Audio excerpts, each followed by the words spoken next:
नमस्कार दोस्तों, मैं हूं यूसुफ अली। इस समय हमारे साथ स्टूडियो में मौजूद है एक वरिष्ठ पत्रकार, समाज सेवक, बरसों बरस से पत्रकारिता में अपनी अमिट छाप छोड़ चुकी है और आज भी बड़ी सादगी से पत्रकारिता में वही काम करते जा रहे कमर बेग। शायद ही कोई ऐसा प्रशासनिक अधिकारी या आमजन होगा जो कमर बेग को नहीं पहचानता हो। प्रशासनिक अधिकारी खुद इनके काम की तारीफ करते हैं क्योंकि इनके जो भी मुद्दे रहते हैं हमेशा वो मुद्दे जमीन से जुड़े और आम जनता से जुड़े मुद्दे रहते हैं। पत्रकार दिवस था और कई ऐसे मौकों पर कमर बेग ने पत्रकारों के लिए भी कई मुद्दे उठाए हैं। चर्चा करते हैं हम। नमस्कार। नमस्कार और भाई, सबसे पहले आपका हार्दिक स्वागत। धन्यवाद। दूसरे है कि आप एक ऐसी आवाज़ है जो लगातार पत्रकारों के हित के लिए आवाज़ उठाते रहते हैं, तो आपको क्या महसूस होता है कि पत्रकार जो है किन मामलों में अब तक ठगा हुआ है? अगर हम लोग वसई विरार की अगर बात करें तो वसई विरार में महानगर पालिका स्थापना के बाद, महानगर पालिका की बात कर रहे हैं, महानगर पालिका स्थापना के बाद आज तक एक भी पत्रकार कक्ष नहीं बनाया गया है। ठीक है।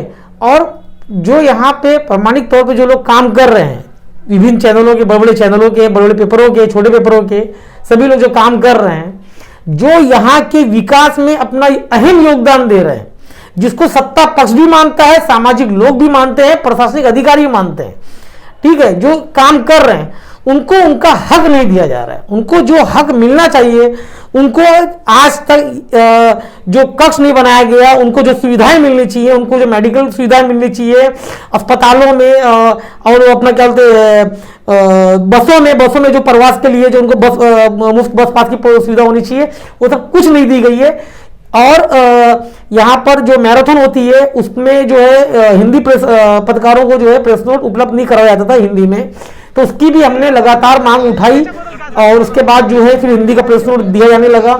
उसके बाद आयुक्त जब सतीश लोखंडे थे उस समय से हम पत्रकार कक्ष की मांग कर रहे हैं, लगातार मांग कर रहे थे और अपना अधिकारियों से मिल रहे थे, कार्यकारी अभियंता से मिले, कई लोगों से उनसे चर्चा की, बोले, उन्होंने कहा भी, आश्वासन भी दिया, लेकिन बाद में उन्होंने नए जो मुख्यालय बनने वाला है विरार में, वहां पर दिए जाने की बात कही, जो कि आज तक का नहीं। उसके बाद ना मुख्यालय बन पाया। 3 साल में मुख्यालय बनना था, 2 साल बीत चुका है, आज तक मुख्यालय नहीं बन पाया। और उसके बाद जो है, जो हमने टेम्पररी बात कही थी कि भाई टेम्पररी दो, तो टेम्पररी भी नहीं दिया गया। हम बात करते हैं बस प्रवास की, तो वसई विरार महानगर पालिका अंतर्गत जो महानगर पालिका की बस है, पिछले 9 साल से 2012 से रनिंग है। अभी 9 महीने लॉकडाउन में बंद थी और फिर से शुरू हुई है। इन बस पास में पिछले साल से वरिष्ठ नागरिकों को लेके पूरी तरह से छूट दी गई है और स्टूडेंट को, लेकिन कहीं भी पत्रकार का नाम नहीं है। उस मुद्दे को पे आपने एक बार नहीं कई बार उठाया है, तो इस पे क्या आपको लगता है कि क्यों इन सब चीज पे इम्प्लीमेंट ये नहीं कर रहा है? देखिए, इससे पहले जो कंपनी थी, भगीरथी ट्रांसपोर्ट कंपनी थी, जो ठेकेदार थी यहाँ पे, जो बस परिवहन चला रही थी, मनपा परिवहन का, तो उस समय भी हमने अधिकारियों से और उनसे सबसे मांग की कि भाई कम से कम जो पत्रकार हैं, सबके पास गाड़ियां नहीं हैं, लोग अपना रिपोर्टिंग के लिए जा रहे हैं, उसमें जा रहे हैं, तो कम से कम आप उसके लिए आप बस का पास दीजिए। तो ये मांग की, तो उन्होंने कहा ठीक, हम चर्चा करेंगे, बात करेंगे। ये खाली बोला गया। उसके बाद जो है परिवहन के अधिकारियों से बोले, आयुक्त से बात की, खाली बोला गया, लेकिन वो आज तक का नहीं मिला। अभी भी जिस दिन अभी उद्घाटन हुआ है, एकनाथ शिंदे साहब, अपना नगर विकास मंत्री, सार्वजनिक बांधकाम मंत्री एकनाथ शिंदे साहब से भी हमने मामला उठाया और उसके बाद उन्होंने कहा ठीक है, हम आयुक्त से चर्चा करेंगे। फिर उसके बाद आयुक्त भी हमको मिले और आयुक्त साहब से भी हमने पूछा कि सर, आज भी हमने कई सालों से मांग नहीं कर रहे हैं कि जो परिवहन व्यवस्था है उसमें जो बस पास, मुफ्त बस पास पत्रकारों को दिया जाए, लेकिन वो आज तक दिया नहीं गया। इस मामले में आप क्या कहना चाहोगे और क्या बोलोगे? तो उन्होंने कहा कि ठीक है, हम इससे संबंधित जो है ठेकेदार से और विभाग से बात करके जो है हम इसके बारे में बताएंगे। मुंबई लोकल में आज तक प्रवास की अनुमति नहीं है, तो इस पे क्या कहेंगे? लोकल आप जो कह रहे हैं, तो मैं आपको एक चीज विस्तार से बताता हूं। मैं अब विस्तार से पूरा सुनिए कि ये सबसे बड़ा हमारा ये दुर्भाग्य है कि हमें प्रशासन शासन यहाँ का तो है ही है, राज्य शासन भी जो है हमें दो भागों में बांट के रखा हुआ है। प्रशासन और राज्य शासन ये हमसे प्रसिद्धि की उम्मीद रखता है और हमें प्रसिद्धि देते भी हैं, लेकिन जब सुविधा की बात आती है तो वहां पर हमें दो भागों में मान्यता प्राप्त और गैर मान्यता प्राप्त में बांट दिया जाता है। जिनके पास एक्रेडिशन है तो मान्यता प्राप्त है। अभी जो लोकल ट्रेन में प्रवास जब शुरू हुआ और उसमें जो आवश्यक सेवा के लोग थे उनको छूट दी गई और उसके बाद जो है पत्रकारों को जब दिया गया तो पत्रकारों को भी किन्हें दिया गया है, जो जिनके पास एक्रेडिशन है। एक्रेडिशन तो एक्रेडिशन के जो लोग हैं, अब मीरा भाईंदर, वसई विरार, पालघर में वो गिनती के लोग हैं, गिनती के जो उंगलियों पे आप गिन सकते हो जिनके पास एक्रेडिशन है।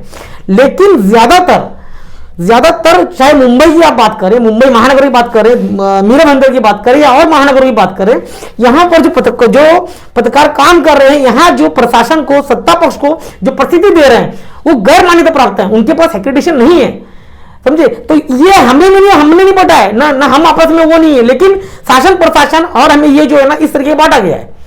ये सबसे बड़ा दुर्भाग्य है कि प्रसिद्धि चाह रहे हैं, लेकिन जो है जब सुविधा की बात आती है तो सुविधा नहीं दी जाती है और वो कहीं ना कहीं हमारा हक मारा जाता है और उसके बाद ये कहा जाता है कि नहीं, शासन सीधे कह देता है कि जो एक्रेडिशन है, जो मान्यता प्राप्त है, खाली उन्हीं को दिया जाएगा। आपको बताऊं, देश के कई राज्यों में पत्रकारों के लिए बहुत कुछ सुविधाएं राज्य सरकार ने दी है, लेकिन यहां पर नहीं है। आप उत्तर प्रदेश में जाइए या अभी और राज्यों में जाइए, वहां पर बाकायदा पत्रकारों को घर तक का उपलब्ध करवाया गया है। जो गृह संकुल योजना होती है उसमें घर तक का दिया गया है।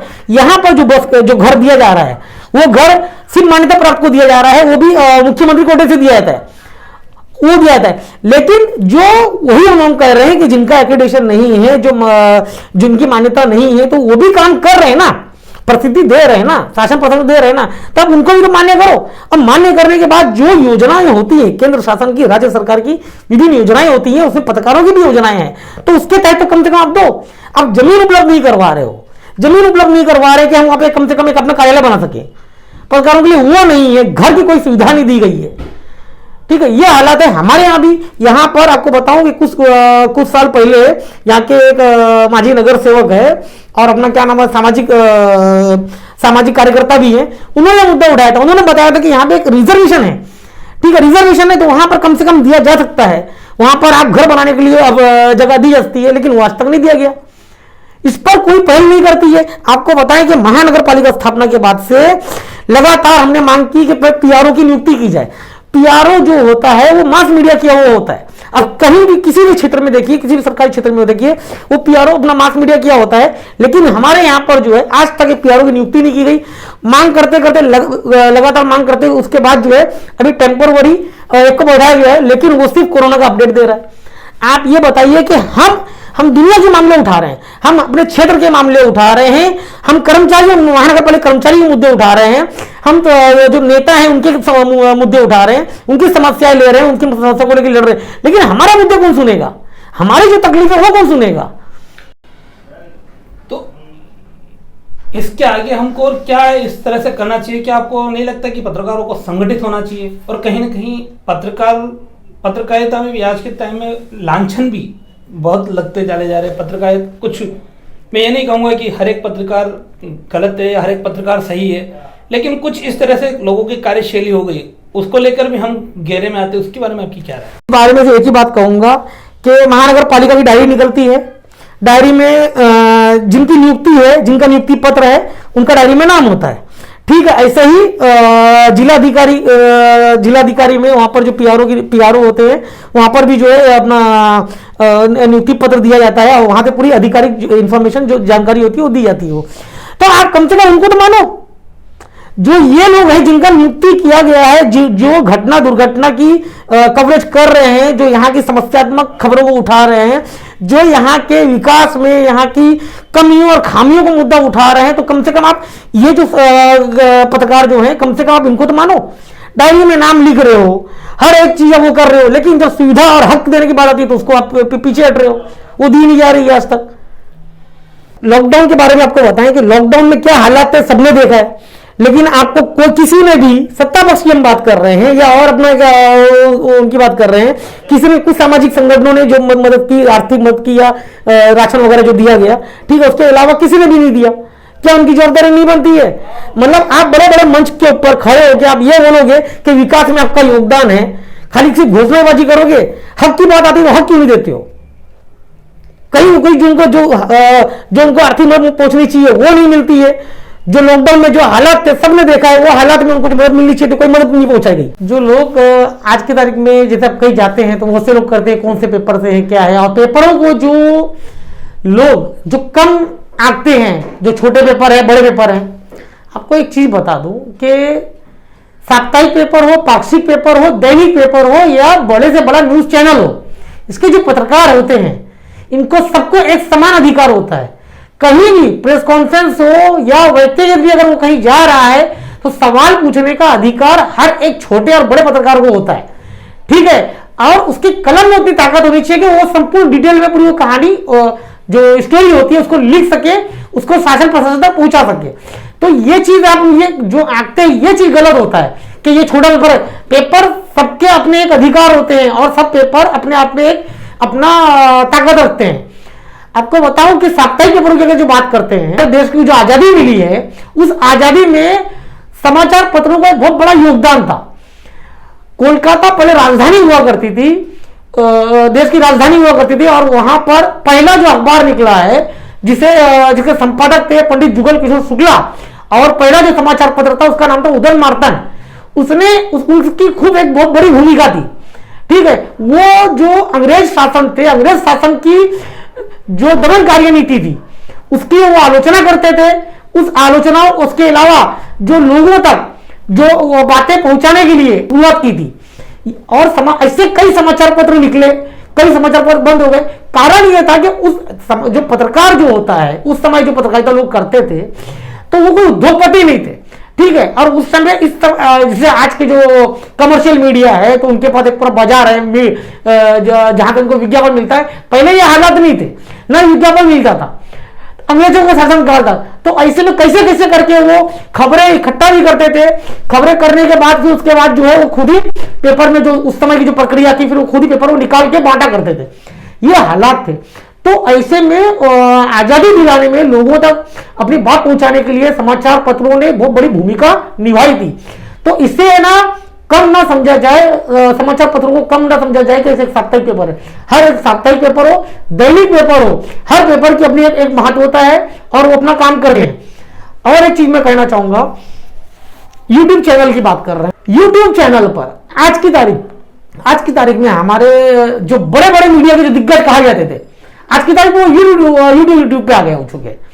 और उनके आप सब्सक्राइबर देखिए, 5 लाख 7 लाख उनके सब्सक्राइबर हैं, ठीक है। उनके व्यूज देखिए आप। तो ऐसे जो बड़े बड़े जो दिग्गज जो जाने माने जो पत्रकार हैं, जो जर्नलिस्ट हैं, आज वो यूट्यूब पे हैं।